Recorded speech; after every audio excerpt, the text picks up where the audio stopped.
নমস্কাৰ জব আৰু কেৰিয়াৰ টিভিৰ অন্য এটি ইনফৰমেটিভ ভিডিঅ'লৈ আপোনালোকক স্বাগতম জনাইছোঁ। আজিৰ এই ভিডিঅ'টোত মই আপোনালোকক এটা ভাল অপৰচুনিটিৰ বিষয়ে জনাবলৈ ওলাইছোঁ আৰু এই অপৰচুনিটিটো হৈছে ONGC। ONGCত কিছুমান ট্ৰেইনিঙৰ কাৰণে ভেকেন্সিজ আহিছে আৰু ভেকেন্সিসমূহৰ কাৰণে আপোনালোক যদি এলিজিবল আৰু ইণ্টাৰেষ্টেড হয় তেন্তে এপ্লাই কৰি দিব পাৰিব। আমাৰ অসমৰ যোৰহাট শিৱসাগৰ এনেকুৱা লোকেশ্যনতো ইয়াৰ কাৰণে অপশ্যনছ আছে। আপোনালোকে যদি ONGC ট্ৰেইনিং এটা ল'ম বুলি ভাবিছে তেন্তে ভিডিঅ'টো স্কিপ নকৰাকৈ শেষলৈকে চাই থাকিব। এখন হৈছে ONGCৰ অফিচিয়েল ৱেবছাইট আৰু ইয়াতে এই এডভাৰটাইজমেণ্ট দুটা আহিছে। এতিয়া মই আপোনালোকক এডভাৰটাইজমেণ্টকেইটা খুলি পেলাই ডিটেইলছখিনি দেখাই দিছোঁ কি আছে আৰু কেনেকৈ কি এলিজিবিলিটি লাগিব। প্ৰথমতে যোনটো মই আপোনালোকক দেখাবলৈ গৈ আছোঁ সেইটো কৈছে 25টা চিট আছে, মিনিমাম 9 মান্থছৰ পৰা 18 মান্থছ ডিউৰেশ্যনৰ হ'ব এই ট্ৰেইনিংটো। আৰু ইয়াৰ কাৰণে এলিজিবিলিটি যোনটো বিচাৰিছে ইণ্টাৰমিডিয়েট পাছ বিচাৰিছে from Institute of Chartered Accountants of India on or before 1/1/2023. Minimum marks is 12 60% marks লাগিব। Age or itu dise born on or after 01/01/2000. Minimum remaining articleship period 9 months আৰু ইয়াৰ কাৰণে stipend যোনটো থাকিব 20,000 পৰা 25,000 টকা থাকিব per month এইটো আৰু depending upon the location। আৰু আপোনালোক যদি সিলেক্টেড হয় যদি আপোনালোকে সেইটো জায়গাত বিলং নকৰে তেন্তে নিজে লজিং আৰু ট্ৰেভেলিং এৰেঞ্জ কৰিব লাগিব। ইয়াতে যোনকেইটা লোকেশ্যন দিছে যোৰহাট শিৱসাগৰ আগৰতলা চিলচাৰ আমাৰ অসমত এইকেইটা আছে, তাৰ উপৰি দিল্লী নয়ডা মুম্বাই বোকাৰো যোধপুৰ এইখিনি বিভিন্ন লোকেশ্যনত ইয়াৰ কাৰণে অপৰচুনিটিজ আছে। ইয়াৰ কাৰণে এটা স্ক্ৰিনিং টেষ্ট হ'ব আৰু তাৰপিছতে আপোনালোকৰ এলিজিবলটো চাই পেলাই আপোনালোকক সিলেক্ট কৰিব। আপোনালোক যদি ইণ্টাৰেষ্টেড আৰু এলিজিবল হয় তেতিয়াহ'লে ডকুমেণ্টছবিলাক আপলোড কৰি দিব লাগিব through the Google link form. এইটো দিয়া আছে। The last date of submission is 18 December 2024। In case any candidate is having issue while submitting the form, যদি আপোনালোকৰ ফৰ্মখন পঠোৱা দিগদাৰ হয় গুগলত তেন্তে আপোনালোকে এইটো যোনটো দিছে ca@ongc.co.in এইটোত আপোনালোকে ইমেইল কৰি পঠাই দিব লাগিব। Link for the application form is also' available at ongcindia.co.in। ইয়াতো আপোনালোকে পাই যাব। আৰু কি ডকুমেণ্টছ লাগিব, ফটো লাগিব, ডেট অফ বাৰ্থ প্ৰুফ লাগিব, মাৰ্কশ্বিট হ'লেও হ'ব বা বাৰ্থ চাৰ্টিফিকেট, আইডেণ্টিটি কাৰ্ড, 12ৰ marksheets and degree, intermediate exam যে পাছ হৈছে তাৰ, আৰু তাৰপিছত এমপ্লয়ী ID। সকলোবিলাক ডকুমেণ্ট আপোনালোকে স্কেন কৰি পেলাই তাৰপিছতে যোনটো এইটো হ'ল CA কাৰণে নেক্সট যোনটো ওলাইছে সেইটো হৈছে CMA। এইটো বিষয়ে মই এতিয়া আপোনালোকক দেখাই দিছোঁ। CMA কাৰণে একে 25টা পোষ্ট আছে আৰু এইটো 9 মান্থছৰ পৰা 18 মান্থছ ডিউৰেশ্যনৰ কাৰণে হ'ব। আৰু ইয়াত আপোনালোকে যোনে ইণ্টাৰমিডিয়েট পাছ কৰিছে from the institute of cost accountants of India on or before 1/1/2023 12 60% marks লাগিব আৰু ইয়াৰটো একে বাকী ডিটেইলছ গোটেইখিনি একেই হয়। আপোনালোকে এবাৰ চাই ল'ব। খালি ইয়াতে যোনটো এপ্লিকেশ্যনৰ প্ৰচেছ হ'ব সেইটো আপোনালোকে এইটোত কৰিব লাগিব। আপোনালোকে cma@ongc.co.in মেইল কৰিব লাগিব আৰু এইটো ৱেবছাইট হয়। বাকী ডিটেইলছখিনি এইখিনি দিয়া আছে, আপোনালোকে এবাৰ চাই ল'ব।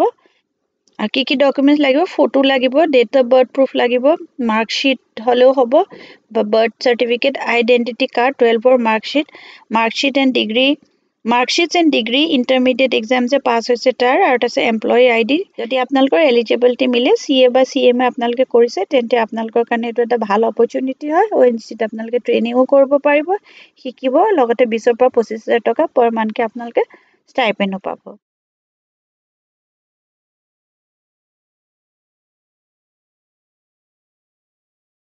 নেক্সট মই আৰু এটা আপডেট দিবলৈ গৈ আছোঁ আৰু সেই আপডেটটো হৈছে এতিয়া যে কিছুদিনৰ আগতে এপেণ্ডিচিপ পোষ্টৰ কাৰণে কিছুমান এপ্লিকেশ্যন প্ৰচেছ হৈছিল, সেই প্ৰচেছটোৰ ৰিজাল্ট কেতিয়া দিব। প্ৰথমতে কথা আছিলে যে সেইটো 15 নৱেম্বৰত দিব, তাৰপিছত 30 তাৰিখলৈ পষ্টপন হৈছিলে 5 ডিচেম্বৰ।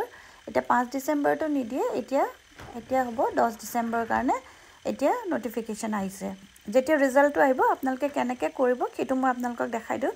প্ৰথমতে আপোনালোকে কি কৰিব, যিকোনো এটা ব্ৰাউজাৰত গৈ পেলাই ONGC এপেণ্ডিচিপ ৰিজাল্ট 2024 এইটো আপোনালোকে এনেকৈ তাত লিখি দিব।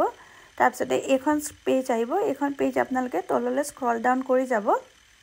প্ৰথমতে যোনটো আহিছে এইটো নুখুলিব, তাৰপিছতে এই তলত এইটো ONGC এপেণ্ডিচিপ এইটো খোলাৰ পিছতে এইখন পেজ আহিব। এইখন পেজত আপোনালোকে যেতিয়া তললৈ স্ক্ৰল ডাউন কৰি যাব মেনেজমেণ্টৰ এইখন আহিব। ইয়াতে গোটেইকেইটা ছেক্টৰ দিয়া আছে আৰু আমাৰ যোনটো অসমৰ কাৰণে এইটো ইষ্টাৰ্ণ ছেক্টৰত পৰে।